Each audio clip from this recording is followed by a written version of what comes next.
Story 1. The ghost of our past. 15 years ago, she vanished without a word. One moment we were planning a future together and the next she was gone. No note. No explanation. Nothing. Our wedding was just weeks away and then, silence. Her family had no answers, her friends were just as lost as I was. She simply disappeared, leaving behind a gaping hole where my heart used to be. For years I wrestled with the unanswered questions, the unbearable ache of not knowing. Had I done something wrong? Had she been in danger? Was she even alive? Her parents eventually told me she wanted nothing to do with me, that she had no plans of returning. That should have been the end of it. And yet, her absence haunted me. I tried to rationalize it. Maybe she had a mental breakdown. Maybe the weight of everything had crushed her. But without an answer, all I had was speculation and pain. I tried to move on. I buried myself in work, in new relationships, in anything that could dull the pain. But deep down, I never truly let go. I kept looking for her in crowded streets, scanning faces in the hope of catching a glimpse of her. I even dreamt of her sometimes, always just out of reach, always walking away. And then, out of nowhere, she reappeared. A simple message on Facebook. A request to meet. I stared at the screen, a storm of emotions raging inside me. Anger. Anxiety. Hope. Dread. After all these years, why now? Her profile picture showed a woman both familiar and foreign. Older, more radiant, yet burdened by something heavy. A sadness in her eyes. Her post spoke of regret, loneliness, a life shadowed by shame. She refused to explain over text. "It's better if we talk in person," she wrote. I didn't know what to do. A part of me wanted to ignore her, to let her remain a ghost of the past. But another part, a reckless, desperate part, needed to see her. To understand. I met her at a small cafe, the same one we used to visit when we were young. My heart pounded as I watched her walk in. Time had left its mark on her. The once smooth skin of her arms was marred with deep scars, and her eyes held the weight of untold pain. She looked hesitant, fragile in a way I had never seen before. For a long moment we just stared at each other.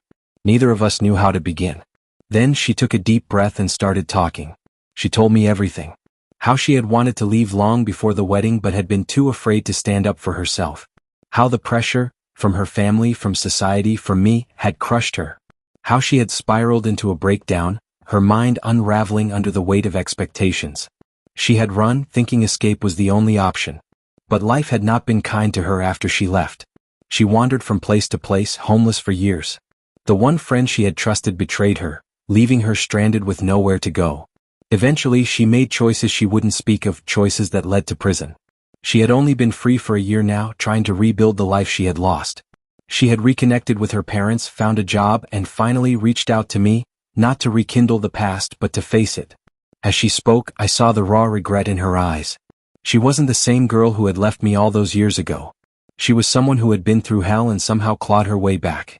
She didn't ask for forgiveness, nor did she try to justify what she had done. She was ashamed, broken, but standing. We both knew there was no future for us. Too much time had passed. We were strangers now, shaped by different lives. And yet, as I looked at her, I realized something. I had spent so many years trapped in the past, but she had been trapped too. Running, suffering, regretting. I forgave her. Not because she deserved it, but because I needed to let go. Because holding on to that pain had only ever hurt me. As we parted ways, I realized that closure doesn't always come in the form of answers. Sometimes, it's just understanding that the past is a place we can never return to. And maybe that's okay. After saying our goodbyes and shaking hands, I knew deep down that this was the last time we would see each other. There was a finality to it, something undeniable and heavy. The closure we both sought had finally come, and yet, as I walked away, an emptiness settled inside me. A weight had lifted, yes, but another one remained. I had spent years hoping for answers for a moment like this. And now that it had happened, I realized that all those years of wondering, of thinking about what could have been, had amounted to nothing. We would never have a future together. All the nights I spent thinking she might come back, that there was some deeper reason for her disappearance. None of it mattered now. This was the ending. And yet, the pain was still there. Should I trust her story? I think I do. And if I don't, does it really matter anymore? Maybe she left things out, maybe there were details I'll never know, but ultimately, the truth won't change what's already been done. She has always been meek, always too afraid to face her problems. When things got too tough, she withdrew, disappeared, avoided. Running was easier for her than fighting. Her family was controlling, strict, tiger parents who refused to acknowledge any of her struggles. Maybe that was why they never gave me any answers. Maybe they never really had any to give. But I can't blame them entirely. I had my own role to play. The friend who convinced her to leave, the one she trusted more than anyone else. Maybe they only sped up the inevitable. No one forced her to run, but I wonder if things would have been different if I had been more attentive, more present. If I had seen the signs instead of assuming everything was fine. If I had listened when she hesitated, rather than brushing off her concerns. It's ironic, really. Back then, I thought proposing in public would be romantic, a grand gesture of love. I never considered how much pressure it put on her. I wanted her to say yes so badly that I made sure she had no way to say no. I didn't realize it at the time, but it was selfish.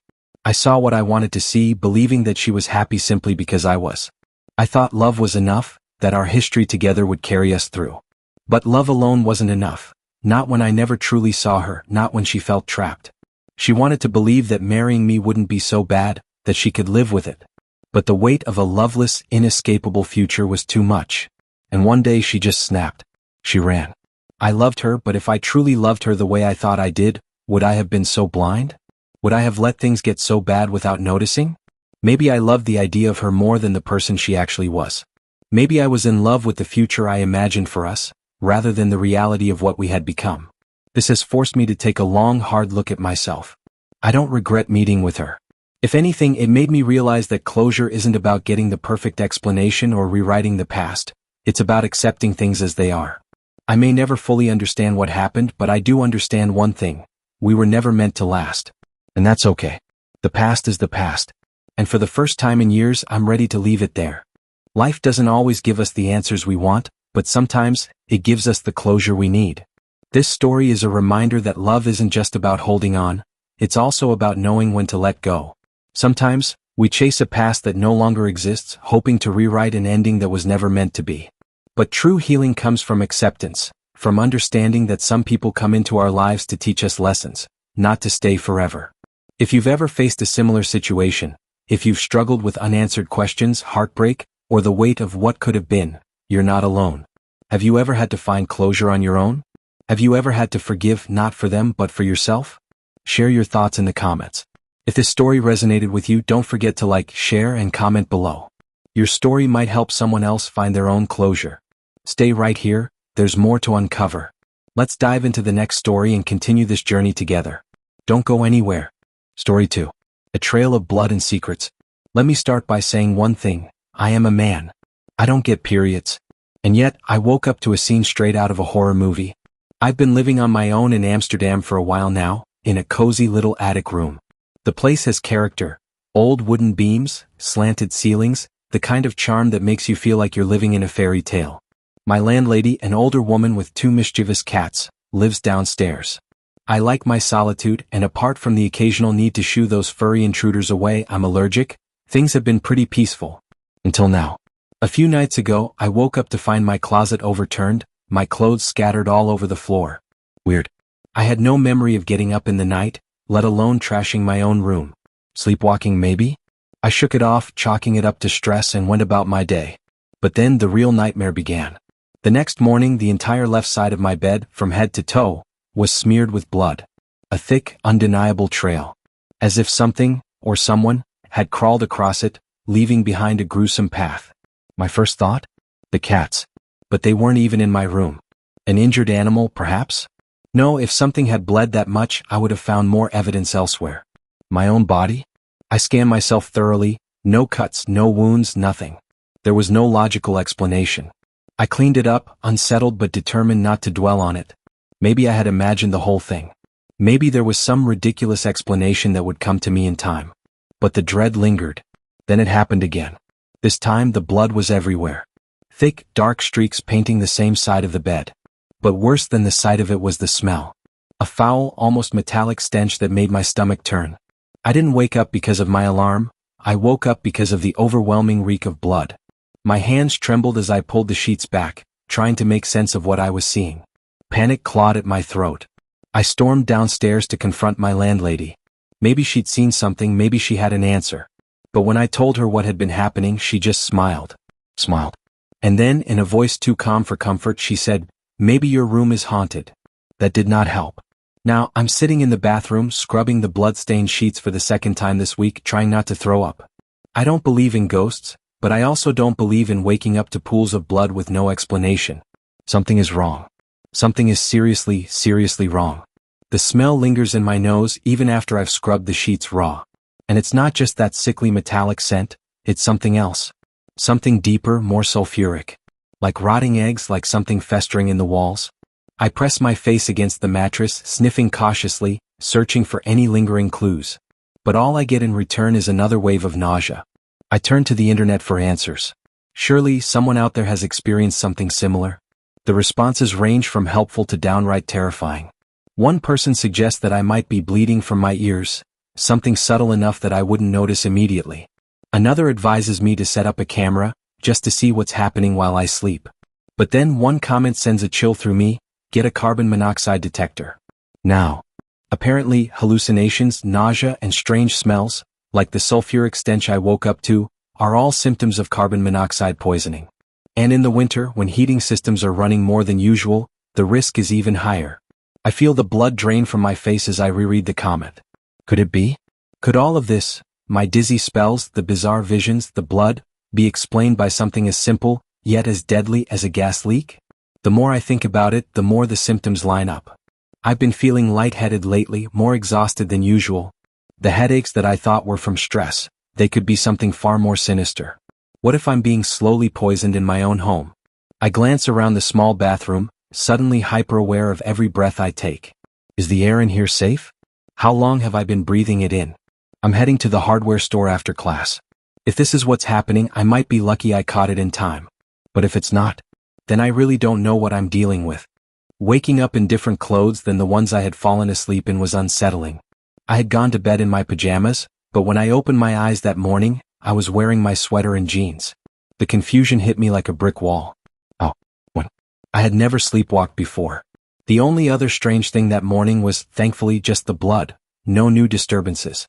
If anything else had happened, I would have booked an appointment with a psychologist immediately. Update: a few days later. For the past few nights, I've been staying at my friend's place, trying to see if the bizarre bleeding episodes would follow me. So far, nothing. No bloodstains. No unsettling smells. Nothing. It was almost too normal. In the meantime, I ordered a camera, determined to capture whatever was happening in my attic room. I needed proof, either to confirm my worst fears or hopefully to put my mind at ease. Yesterday, I decided it was time to return home.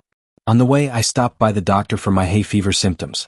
I also did a quick check on the cats when I got back, just to rule out whether they were in heat and somehow responsible for the stains. Turns out they're both male. Another dead end. I set up the camera in my room, grateful for the advice.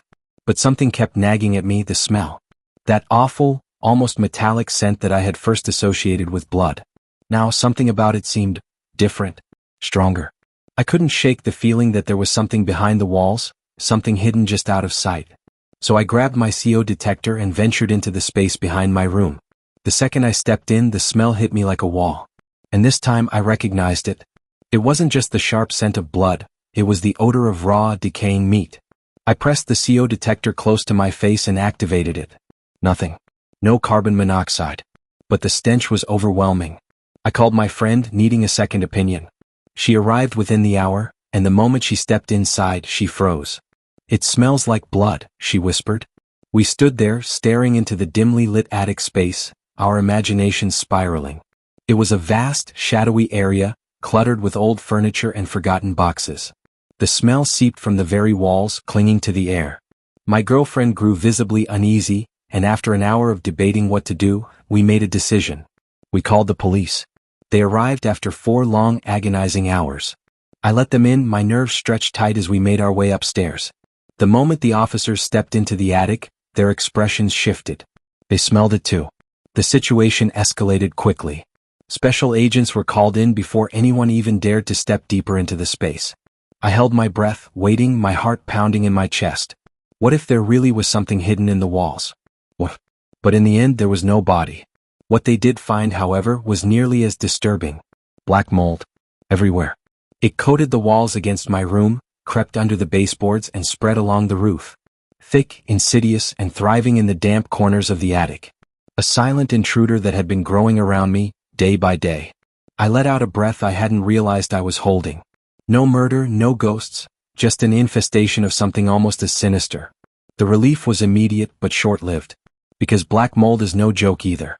I wasted no time. I packed up my things and moved in with my girlfriend temporarily. My landlord, however, was far from pleased. She wasn't happy that I had suspected her of something so gruesome, and even less thrilled that authorities were now involved. But honestly, that was her problem.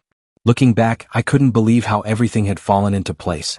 The doctor had even commented on how strange it was that I was suffering from hay fever so severely. The symptoms, the itchy eyes, the congestion, the nosebleeds in my sleep, it had all been because of the mold. Even the exhaustion, the strange sleepwalking episodes, the mental fog. Everything made sense now. This whole experience has been terrifying, but if there's one thing I've learned, it's this: never ignore the signs. Whether it's a strange smell, unexplained symptoms, or even something as bizarre as waking up in different clothes, there's always an explanation. And sometimes it's worse than you'd ever expect. Relevant comments. Comment 1. I get that it's not as bad as a body, but knowing that black mold was creeping around you the whole time is just as horrifying. I wish more people realized how bad hay fever and allergies can be. It's not just sneezing, it can be weeks of absolute misery. Comment 2. The landlady's reaction, maybe your room is haunted, makes me think she knew there was a problem but just didn't want to deal with it. Now that the authorities are involved, she has no choice but to clean it up. That's probably why she's so upset. This story is a reminder that our bodies and environments often give us warning signs when something isn't right. We might dismiss things as just allergies or minor inconveniences, but what if they're pointing to a bigger issue? If something feels off, whether it's strange symptoms, unusual smells, or mysterious occurrences, don't ignore it. Investigate. Trust your instincts. It might just save you from something dangerous. Does this story resonate with you? Have you ever experienced something strange that turned out to have a logical explanation? Let us know in the comments. If you enjoyed this story, be sure to like, share, and comment your thoughts. Your support means everything.